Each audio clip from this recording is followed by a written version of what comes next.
Coach, give us an update on Aaron Anderson. Yeah, I think today he felt really good. We're going to be very careful with him. This is the results of, he was great this summer in his training, never missed a day. Probably a little bit of too much work in that sense where he had some inflammation in the knee. We took an MRI, a bone scan, everything looks really good. Now it's about just getting him back moving. So he'll do some agility and some movement tomorrow with the hope that Wednesday we've got him back out on the field. Coach, over here to your right. Through 4 years, there's been a lot of intensity in practice, but I think up front it's been a lot more different, a lot more competitive in some situations. Have you felt like early, even being a weekend, that there's been a lot of intensity between the offense and defensive lines? Yeah, I think intensity is, first of all, a mindset, and having the right guys that bring that intensity certainly helps. Then how do you create that, right? I think through recruiting, you create that intensity as well, and competition. So if you add all of those things together, look at the offensive line. You've got 5 guys competing for spots. So there is that piece where it brings out an intensity. I think you're looking at guys that are physically and mentally developed through the program that bring that every single day, that mindset. And I say this on both sides of the ball. So when you're stirring it, right, you're stirring the drink and you put all the ingredients in there, sometimes you really got to work hard at getting that intensity, and sometimes you just add water. This group is much more about just adding water. They have those traits, and they have that situation where there's so much competition. We haven't had that competition, quite frankly. They're the starter. It's hard to bring that intensity every day. So I would add those factors into why what you're seeing is actual and true. Coach, to your left, can you talk about just the addition of Alex Atkins and what sort of contribution has he had and added to the run game? Well, Alex is a veteran coach, and anytime that you can add somebody that has had the kind of career that he's had and influencing in particular as a coordinator and as a run game coordinator, you're adding another piece to a championship program. And so that experience, that success, that confidence, that ability to really focus on a run game, just makes us a better football team. Coach, over here. Brian, 6 INTs for the whole team last year. You brought in a lot of portal guys. If you could talk about Mansour Delane, Jakeem Jackson, Halsey, and DeMarcus Cooley, and what they bring and how you guys are stressing with Blake, more takeaways, more turnovers. Yeah, I think part of it, again, is, going back to the intensity piece.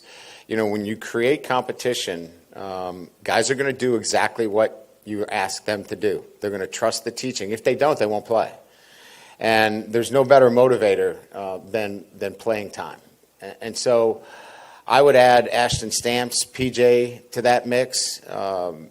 Pickens. I mean, there's a lot of players out there. Deshaun Spears, Javian Toviano, and you just mentioned 5 or 6 yourself. When you have that many players, you can show them, this is what I need from you. This is what we expect in terms of how you play the ball in the air, how you don't give up free access throws. And that competition draws out the best in the entire unit. Yeah, Coach, to your left, or I guess you're right. Harold. I wouldn't know either. My left.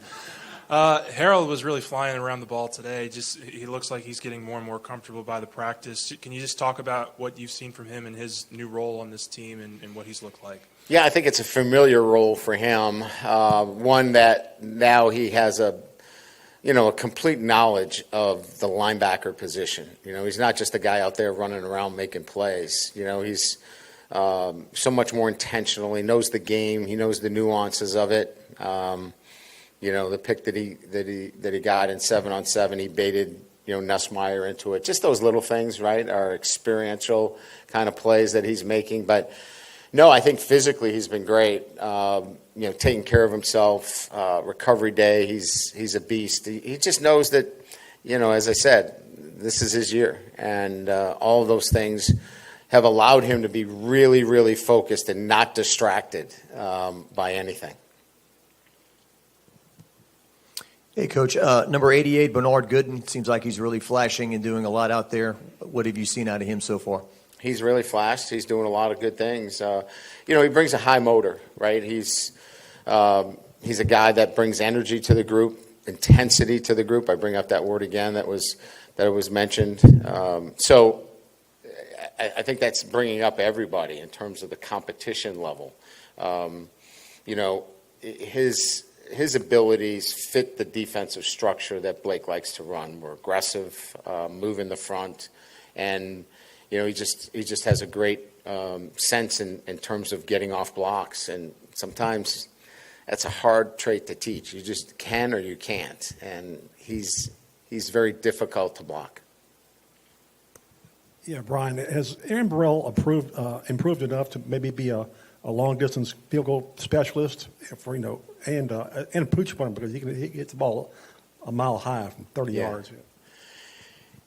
Yeah, we like his progress, certainly. We were very intentional in the offseason. Jack Marucci did a great job with our kickers. He worked specifically with them with TrackMan and increasing their leg speed.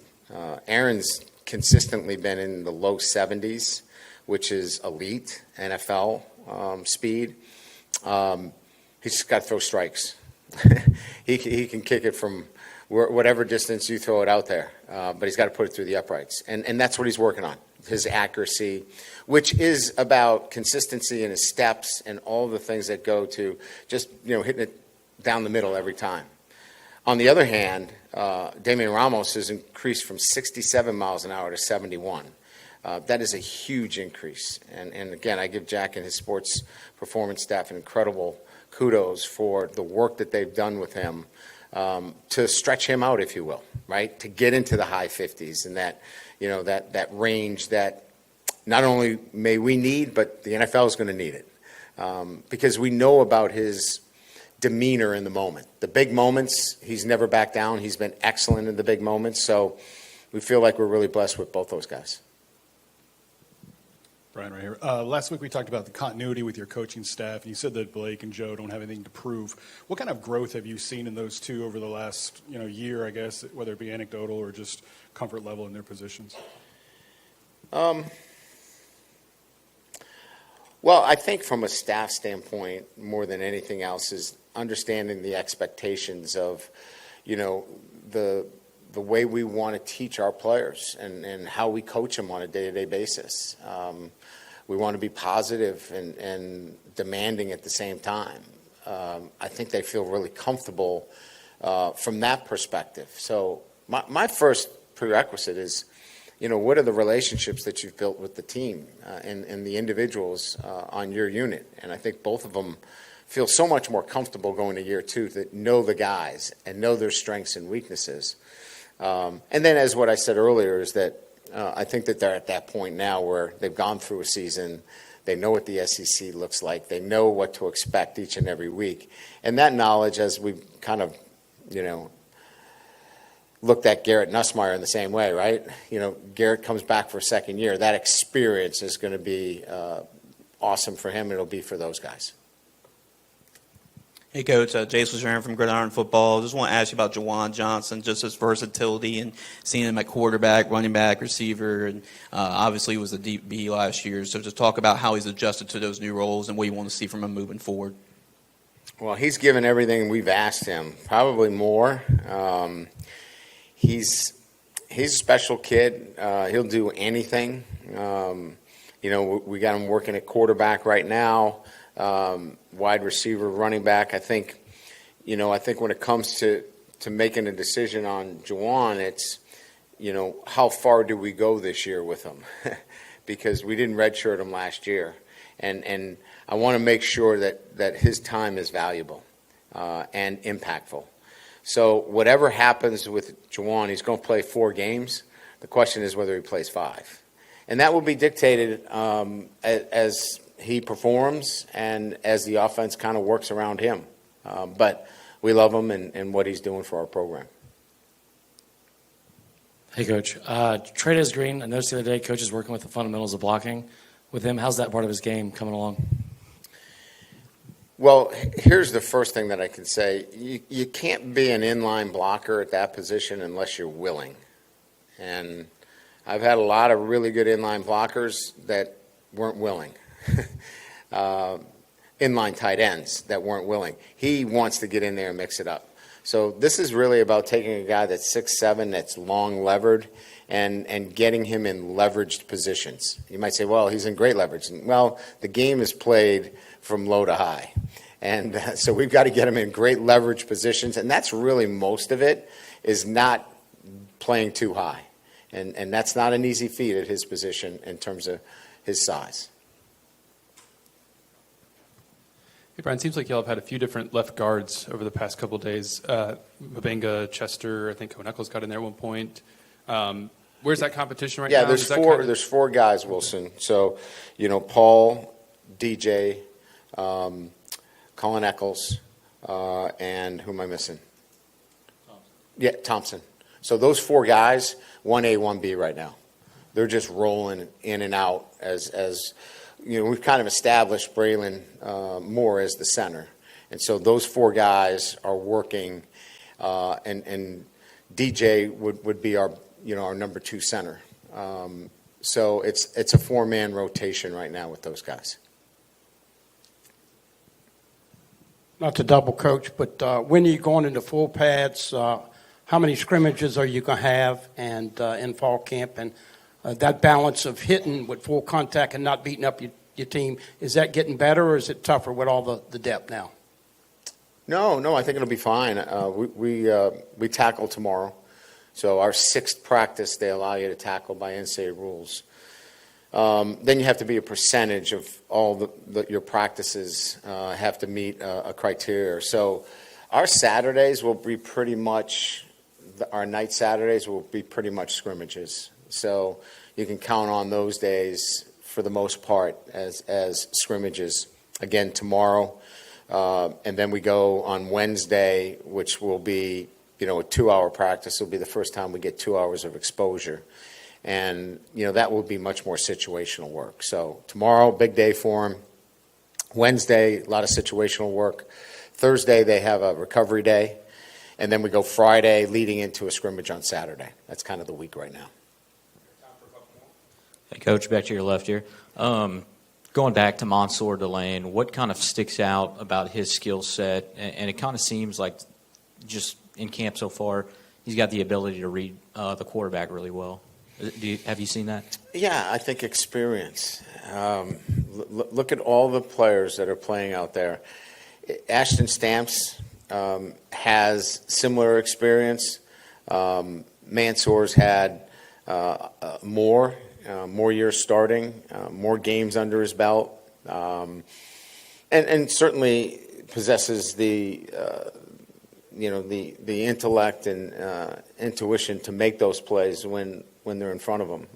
So again, let's go back to where we started with the transfer portal. We wanted guys that had played a lot of football and had experience and have had great success. And so it's not surprising that he's displaying that on the practice field. I don't think we've talked a lot about your running back room. How is Caden health-wise? How's he look? And what are you seeing from the rest of the guys back there? Yeah, well, I'm really pleased with Caden and Caleb. Caleb's had a great camp. And, he's 230-plus pounds. He's physical. He's smart. It's just about getting into, game situations where he makes good cuts and good decisions. Caden's healthy. I think the 2 young players, Lindsey and Barry, are going to contribute this year as well. We talked about Juwan as well. So we think we've got great depth at the position. Good? All right. Thank you. You guys can come whenever you want. Just anecdotally, we moved 30,000 pounds of food yesterday at the food bank, and that is generally a week's worth of work. And all you had to do is tell our guys that if they were done, they could go. So it's easily motivating 18 to 21-year-olds. It's not too hard. So 30,000, just in case anybody was asking.